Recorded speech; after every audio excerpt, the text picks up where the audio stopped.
When the US launched Operation Epic Fury, Iran came up with a strategy. Don't fight back in any meaningful way. Instead, hunker down, protect what's left of the leadership, and wait it out. Eventually, the US would have to back off. The pressure would be too much for Trump to bear. So, for months, Iran has engaged in a strategy of protraction. Delays were meant to win the war.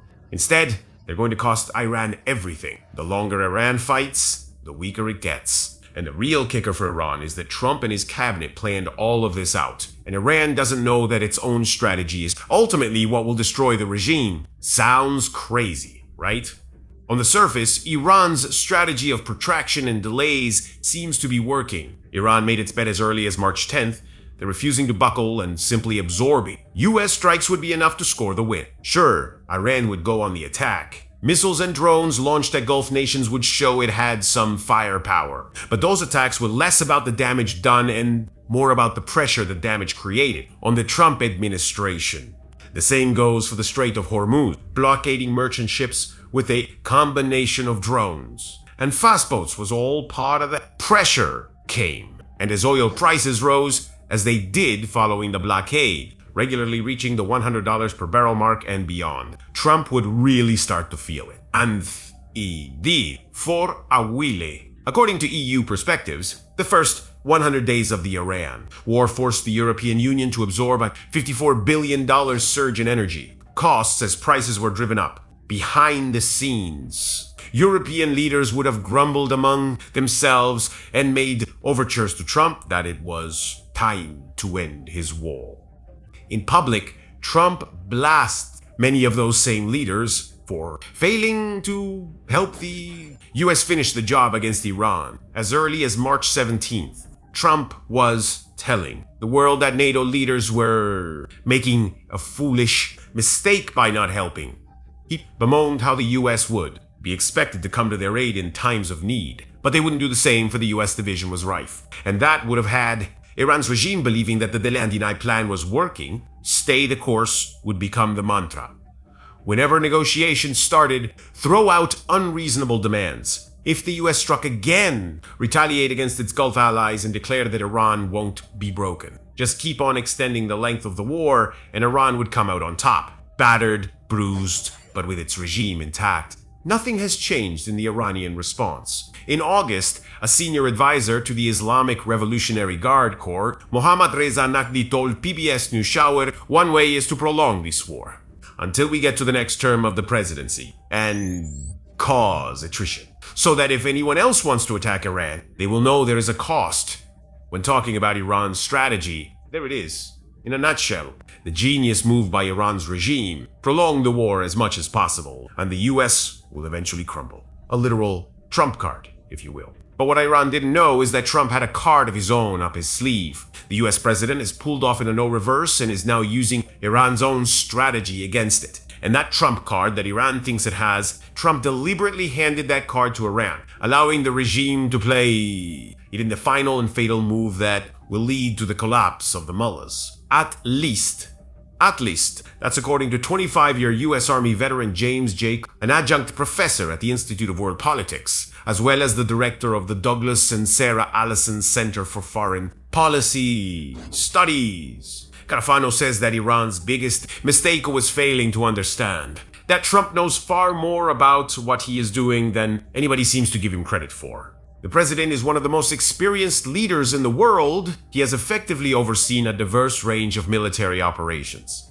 Carafano points out, noting that it was under Trump that the US killed the leader of ISIS, and it was during Trump's reign that Venezuelan dictator Nicolas Maduro was removed from office. Few modern presidents can match his successful use of military power. Carafano says of Trump, he may have a point, one of Trump's key attributes, at least when it comes to Iran, is one that often goes underappreciated. Beyond all the bluster and the threats of destroying Iran, the most recent of which came on August 12th when Trump said they'll get blown away if Iran's regime escalates once more. Trump is always negotiating, always looking for the deal. Even as the bombs fall and the missiles fly, he exercises every instrument of power that he has at his disposal, from the threats and intimidation that we have seen many times, to trade deals, tariffs, and other economic measures. In Iran, Trump has adopted a strategy that the US can maintain for as long as it needs, without getting pulled into a costly quagmire. Most of the firepower that needed to be expended to show Iran that the US was serious has already been used. Yes, that gives the US some stockpile issues to deal with. But strikes from now on will be smaller and more precise, especially now that the majority of Iran's military infrastructure has been shattered. And remember, Carafano points out there are no troops on the ground in Iran, nor are there likely to be any. Instead, the US can now use Iran's own wait-mouth strategy against the regime. Trump, after all of the fireworks of the early months of the conflict, is now happy to sit back and play the long game because he knows that the US can handle the pressure that Iran is trying to exert. Iran's regime can't do the same. The perfect example of this approach comes from an unexpected source, a Trump Truth Social post, often the place where Trump goes to rant about whatever happens to be on his mind at any particular moment. Truth Social can also be the place where some of the best insight into Trump's mindset is revealed. And perhaps the biggest recent revelation came on August 10th, in the wake of Iran releasing a set of 6 demands that it wants the US to meet before Iran will lift its blockade of the Strait of Hormuz. Iran wants the US to pay full reparations for both of the wars it has waged in the Gulf region under Trump. Sanctions must be lifted. All frozen and stolen assets must be returned to Iran. The US must end all conflict with Iran and its allies. And it must also lift its naval blockade while removing its forces from the Gulf. And Iran also wants a promise that the US will never threaten Iran again. Those demands are ridiculous, and Iran knows it. They're just another part of the strategy to prolong. Trump's Truth Social reply to these demands was extremely revealing. Rather than railing against Iran's demands, he said that they were an interesting idea before, rattling off some demands of his own. I am likewise demanding compensation from Iran for all of the people that they have killed and gravely wounded with their roadside bombs, and many conflicts for which they are famous, as led initially by General including the families of those killed on the USS Cole, and thousands of others killed in combat. Trump continued.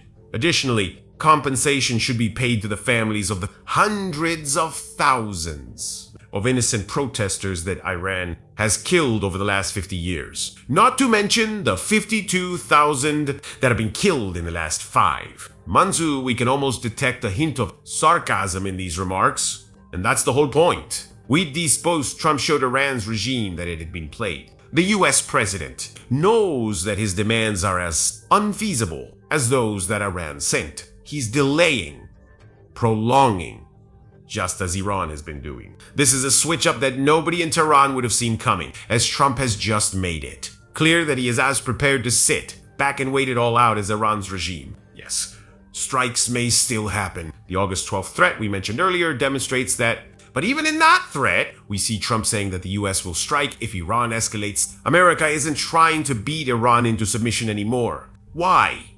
Because it doesn't need to. Trump has batted the ball back into Iranian hands with the message that he'll be waiting for the regimes, call when he gets serious about actually ending the war. And that is the brilliance of America's new approach. It has done the damage. It has its own naval blockade in place, which the head of the Iran-China Chamber of Commerce, Mahid Reza Ari, says will cost Iran $18 billion in trade costs per year alone. Never mind the billions more it's losing through not being able to sell its oil due to its tankers being turned back. Trump appears to be nonchalant in his response to Iran as they most resent. Hormuz demands because he knows something that Tehran's regime doesn't. The longer the war lasts, the weaker the regime gets. And in a moment, we're going to dive deeper into why that is. But before we do, this is Frontline Brief, and we look beyond the headlines to bring you different analysis than you will find in mainstream media.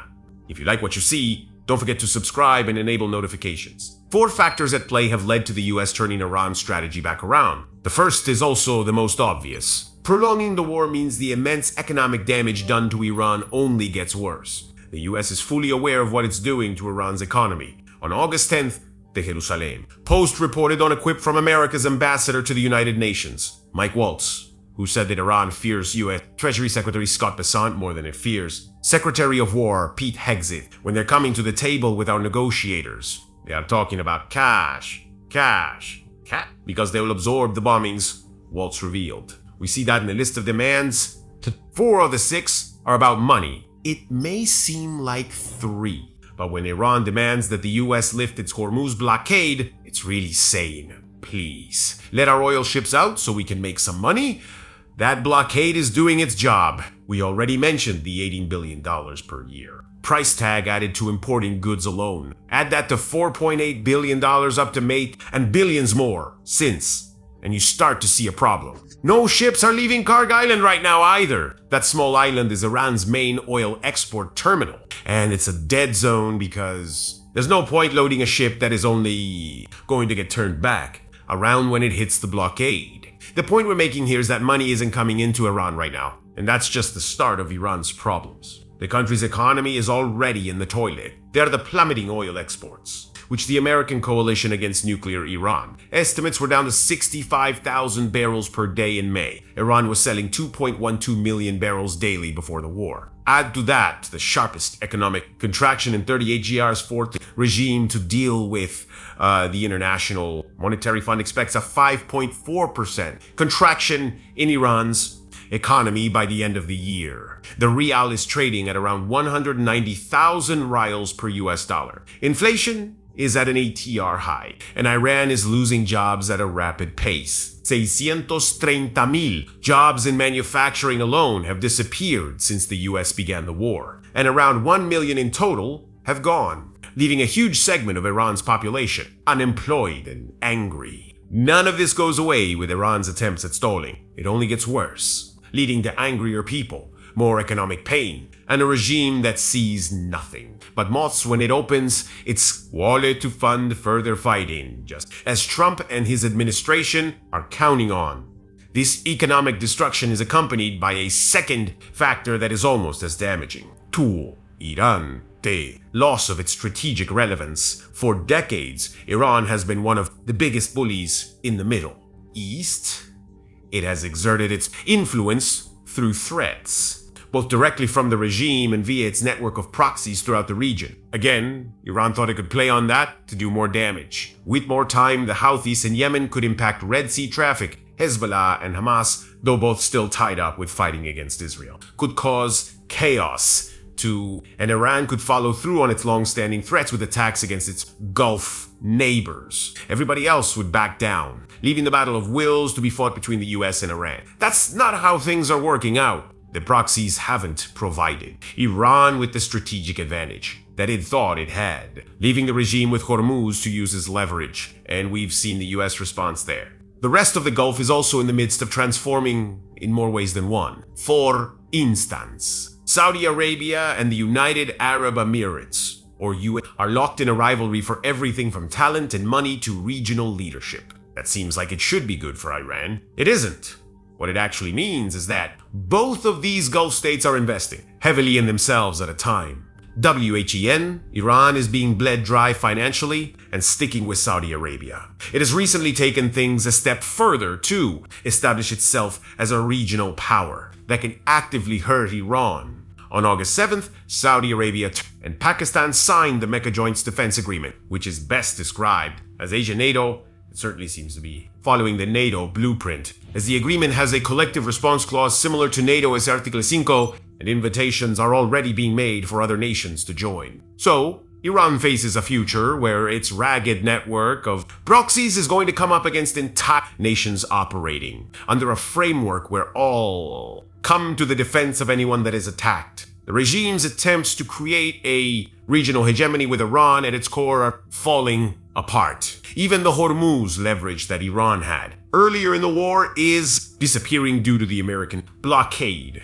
We're going to be saying this a few more times before we're done. None of this gets any better for Iran the longer the war goes on. If Iran insists on delaying, the US will simply let it. That just means more time for other regional powers to coalesce into a united front against the Tehran regime. It means the continued weakening of Iran's proxy network, especially as it is cut off from the flow of weapons and funding that can no longer make their way to where they need to be because of America's Hormuz blockade. Time simply chokes the life out of Iran's strategic and regional relevance. And then there's the third factor. Iran's two biggest friends are saying bye-bye. You would think that Russia and China would be playing a bigger part in the Iran war, especially as both are supposedly allies to the country. Russia, in particular, has bought drone technology from Iran that it now uses in Ukraine, and even spent $1.75 billion on a license to make the drones itself in 2023. Forbes reports. China is Iran's biggest oil customer, accounting for over 80% of purchases in 2025, claims Reuters. You would think these two major allies would come running with troops and weapons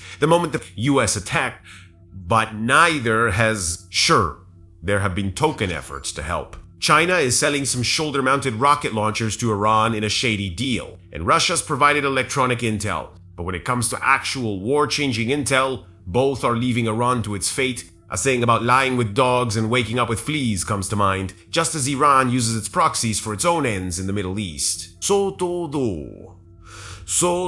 Russia and China see Iran as an ally in the sense that it's a nation that can be used. China doesn't care about Iran outside of the cheap oil. And Russia has what it needs on the drone front. Neither has a compelling enough reason to jump to Iran's defense, which leaves the regime more isolated than it expected to be. At best, the regime is getting scraps from the big boys table, rather than being treated as an equal partner that is worth saving. Neither China nor Russia is acting as the sort of counterweights that Iran needs them to be. And we're going to say it again. None of this gets better as time goes on. Russia has its hands full in Ukraine and has no interest in picking a fight with Ukraine. China will sit back, watch what happens, and then follow its own strategy of picking up scraps and attempting to expand its own influence. And then there'll be Iran, waiting for a miracle that isn't coming. All as the US waits for the inevitable fall of the regime or the capitulation in negotiations. Whichever comes first. Trump